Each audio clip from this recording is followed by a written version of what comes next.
Okay. Now we are dealing with the topic regeneration. We already discussed about the three topics, that is the fission, budding and fragmentation. Now we are dealing with the fourth topic, that is regeneration. Fourth topic is okay. So when we talk about the regeneration, it is the formation of lost body part. So when we talk about it, it is a formation of lost body. The most common example of regeneration is, so when we're dealing with example, it's planaria, lizard, starfish. Let me take the example of planaria. So when we're dealing with planaria, now we draw the diagram of planaria. So when we deal with planaria, this is a diagram of planaria which have a rudimentary eye. So when this planaria is cut into pieces, suppose when this planaria is cut into pieces, both the pieces have the ability to grow as a separate individual or have the ability to regenerate its lost part.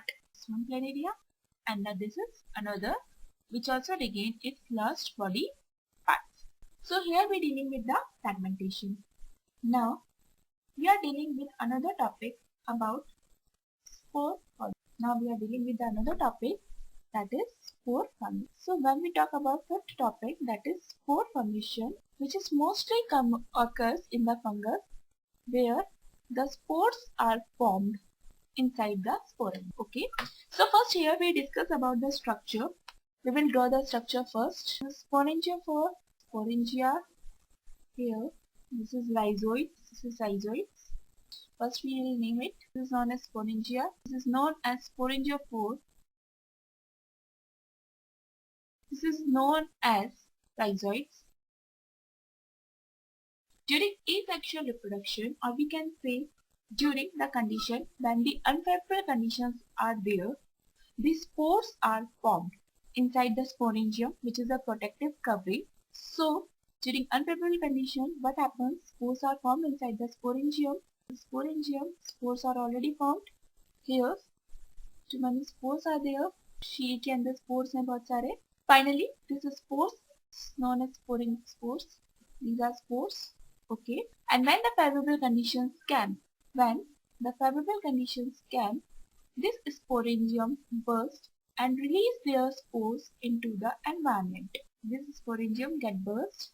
As you see that these spores get released into the environment as a sporangium burst and grow at other places. So here we complete the spore formation. The most common example of spore formation is, so when we are dealing with the example, the most common example is fungus. All type of fungus show spore formation during asexual reproduction. Now we are dealing with the new topic, that is vegetative reproduction. Next we are dealing with vegetative.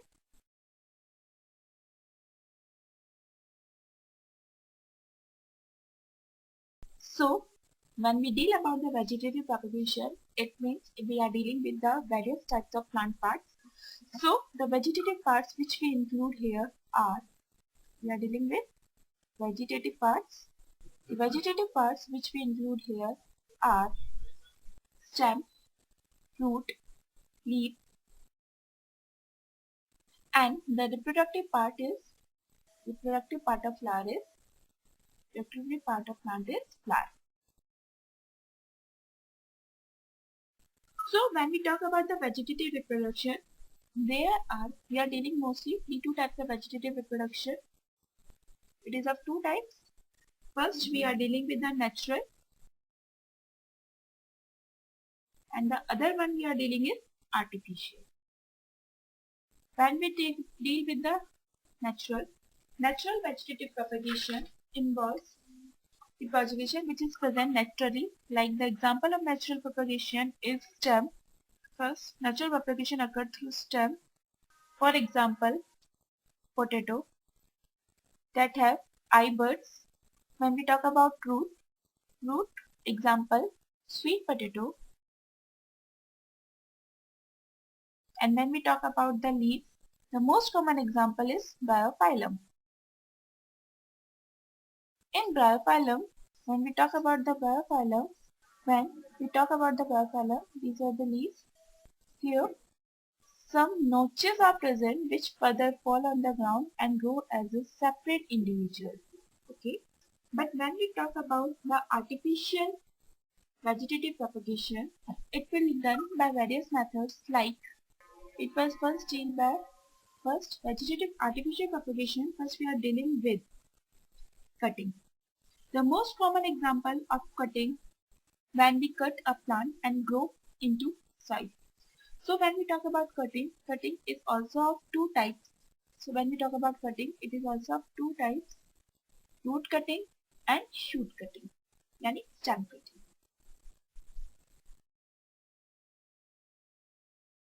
First we will deal about the root cutting. Root cutting, the most common example is lemon, and in shoot cutting the most common example is rose, sugarcane. As we all know that when we cut the plant, this is a root stem, we will always cut a slant. Okay. Now second topic when we talking about second is layering.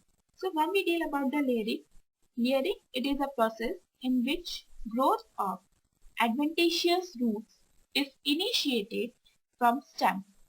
What happens here? Growth of adventitious root is initiated from stem. Okay. So when we discuss about the layering is also of two types, mund layering or we can say ground layering, and the another one is air layering. In ground layering, it is mostly common. The example of ground layering is herb, jasmine, etc. And in air layering, the example is lemon, orange. So first we are dealing with the mud layering or the ground layering. What will happen in ground layering? This is also okay. This will divide. This will नीचे soil and ऊपर की तरफ plant है. हमारे ये particular plant जो है यहाँ पे grow कर रहा है. It's a herb. इसका कोई भी particular plant जो निकल रहा है, हमने क्या किया है उसे? It's bent down up to certain and grow in this way. It is bent down inside the soil.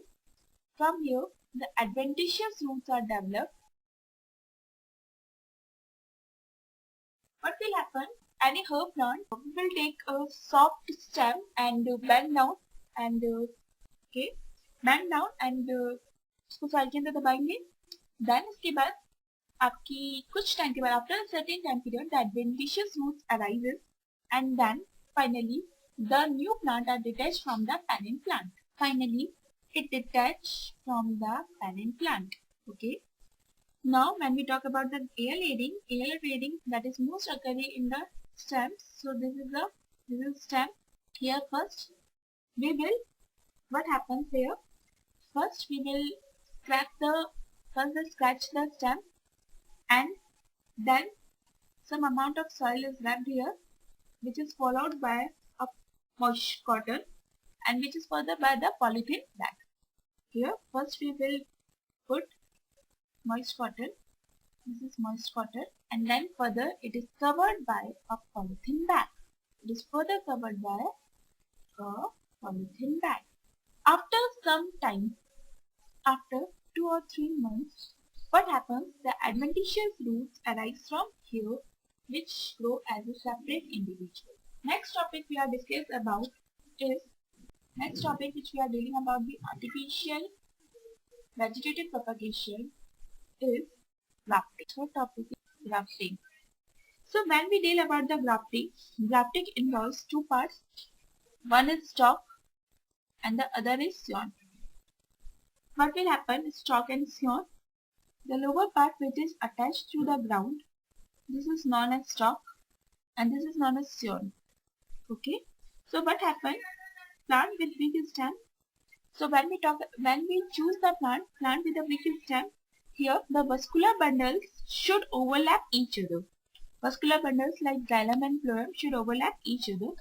The most common example of this type of grafting occurs in rose, mango, orange,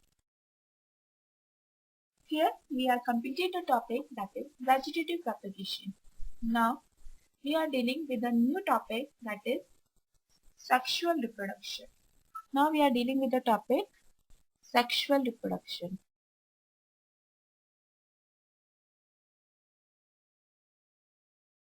Okay. When we are dealing with the sexual reproduction, what the sexual reproduction involves? First we will deal about the basic characters. In sexual reproduction, sexes are separate. Sexes are separate. Okay. It is basically a biparental. Both. Okay. It involves the formation and fusion of gametes.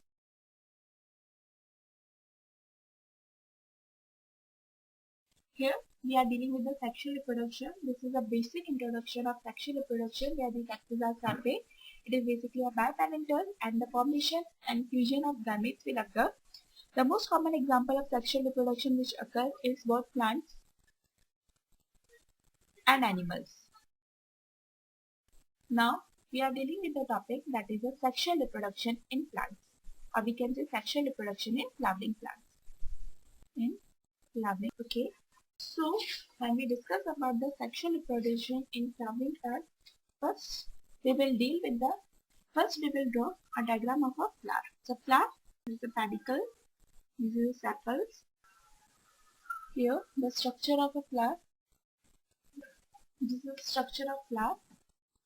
Here we draw another diagram. This is the diagram, and another one is this is the structure of flower. Now we start the naming of a flower. First we will deal with the below topic, that is this is known as pedicle. This is sepals, and the group of sepals is known as calyx. This is known as petals, and the group of petals is known as corolla. This is anther. This is filament, which together known as stamen or androecium. This is stigma. This is style, and here we draw the ovary, which is the swollen part. This together known as carpel, pistil, or we can also write gynoecium. So this is the structure of the flower. Here we write thalamus. This is the thalamus. So first, this is the diagram of the flower. Now we are dealing with the, we all know that is the reproductive part of a plant is a flower. So when we talk about the flower, flower has mostly 4 valves. So when we talking about the valves,